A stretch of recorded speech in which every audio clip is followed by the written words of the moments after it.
Assalamualaikum warahmatullahi wabarakatuh. Jumpa lagi bersama saya Syarkawi Maxi. Oke teman-teman, untuk video kali ini ada sedikit perubahan di strum, yaitu posisi kipasnya. Nah, posisi kipasnya seperti ini. Saya agak merengkan sedikit ke trafonya, karena rekomendasi teman-teman di TKP, kalau yang masalah transistornya tidak bermasalah, yang agak sedikit hangat di trafonya.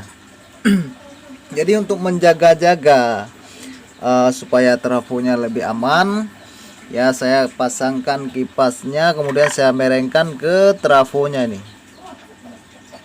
Nah, ini agak lumayan dingin ya. Nah, ini dingin sekali nih teman-teman.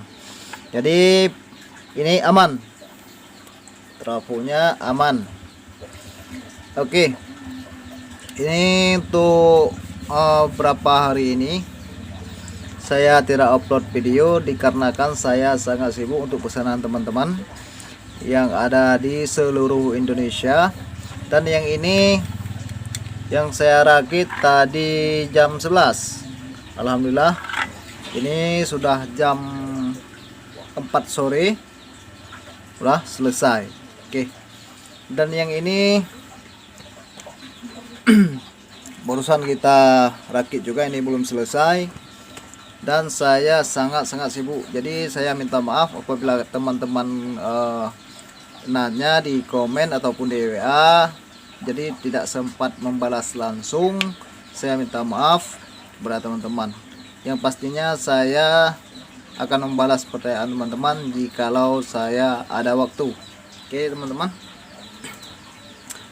Oke, ini kita mau kirim besok pagi ke Sulawesi. Oke, jadi untuk perbedaan trafo standar dan mini itu teman-teman, perbedaannya ada di gulungan dan lebar kren yang kita gunakan ya. Jadi untuk perbedaannya, yang trafo standar kita menggunakan lilitannya 8 sap. Nih 8 sap. Kemudian yang trafo mini saya menggunakan sekundernya 6 sap. Tapi saya berani jamin untuk ikan nila di kedalaman 1 meter ataupun 1,2 meter keangkat. Nih. Oke. Jadi mungkin teman-teman menggunakan trafo mini ini menggunakan lilitan sekundernya cuman 5 sap. Saya menggunakan 6 sap. Karena apa? Karena saya mengimbangi kebutuhan trafo, jaminan tidak drop. Oke, di air. Oke. Jadi ada teman-teman yang rekomendasi, yang nanya-nanya kenapa saya menggunakan 6 sap trafonya drop, suaranya drop ketika di air. Nah, itu sudah ada di video saya yang sebelumnya, sudah saya sampaikan dan sudah saya akalin di trafonya, jaminan tidak ngedrop. Oke. Oke teman-teman, yang kemudian perbedaannya ini adalah transistornya kita menggunakan 4, yang standar kita menggunakan 12. Oke. Yang ini juga kita lengkapi dengan flip flop kipas angin, jadi lengkap. Nah, oke. Dan yang ini juga kekuatannya bisa mengangkat beban 700 watt. Nah, bola lampu itu bisa mengangkat beban 700 watt. Kalau 200 watt udah biasa, itu 500 watt sudah biasa, sudah ada di video saya sebelumnya.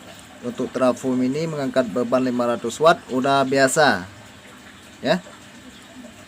Kemudian untuk trafo standar kita udah sampaikan, ini kita menggunakan 8 sap ini sekundernya.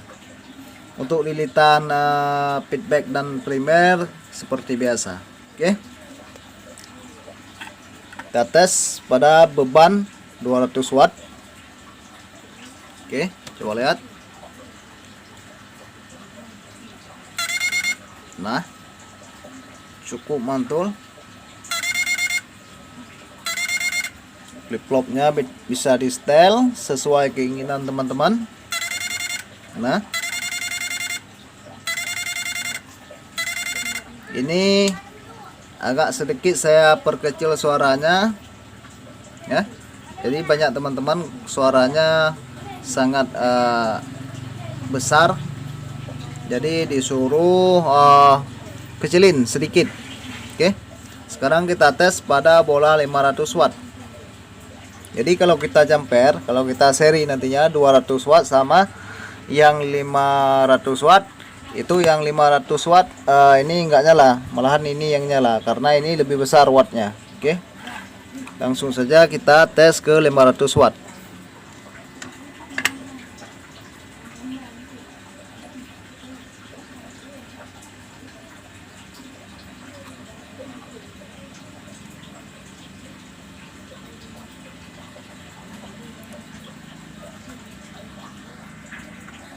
Oke, sekarang langsung kita tes ya. Nah, 500 watt teman-teman, tuh pakai flip flop ya. Jadi kalau ke manual dia lebih besar lagi nyalanya. Coba kita tes ke manual. Contohnya kita lepaskan dulu ini. Kita lihat suaranya kalau tidak ada beban. Nah, langsung kita tes. Kita matikan dulu kipasnya. Nah, ini ke manual. Jadi lebih terang ya ketimbang yang flip flop.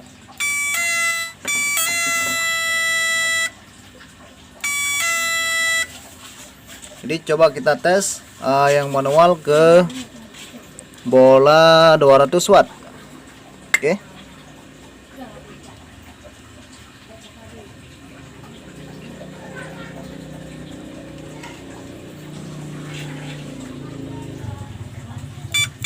Nah, suara belum ada beban. Nah, ketika ada beban,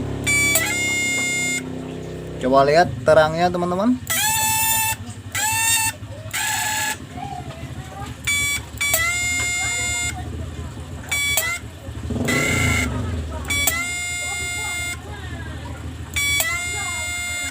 Oke teman-teman, jadi bagi teman-teman yang ingin mempunyai strom PAC silahkan hubungi ke WA saya. Dan bagi teman-teman juga yang ingin belajar tentang merakit strom PAC, silahkan nonton di YouTube saya, judulnya Syarkawi Maxi ataupun judulnya Syarkawi aja. Itu semuanya lengkap di situ. Mulai dari merakit gulung trafo, kemudian cara rakit flip flop, pokoknya lengkap lah situ teman-teman. Tidak usah khawatir. Dan cara rakit yang strom MOSFET juga ada situ. Pokoknya untuk yang jenis strom lengkap, mulai yang PAC, platina. Yang tidak ada PDC ya, PDC belum sempat saya buat. Jadi mohon maaf, ada teman-teman juga yang suruh buat PDC, karena dulunya pertama kali yang saya rakit itu PDC teman-teman. Jadi banyak konsumen yang tidak suka dengan PDC. Oke, katanya jadi kesimpulannya gini ya teman-teman. Kalau PDC itu kalau rusak itu susah untuk dibenerin. Ya. Jadi untuk konsumen semua saya layani. Konsumen yang pembeli dari saya, jikalau ada konslet ataupun kesalahan ataupun segala macam, silakan jangan segan untuk bertanya kepada saya. Oke, karena saya melayani semua konsumen. Nah, untuk memperbaikinya saya akan kirim video tentang apa kerusakannya, tinggal bilang saja ataupun kirim video kepada saya, dan saya akan kirim video balik untuk memperbaikinya. Oke teman-teman, jadi untuk video kali ini cukup di sini saja ya teman-teman. Mungkin lain kali kita akan berjumpa lagi. Oke. Assalamualaikum warahmatullahi wabarakatuh.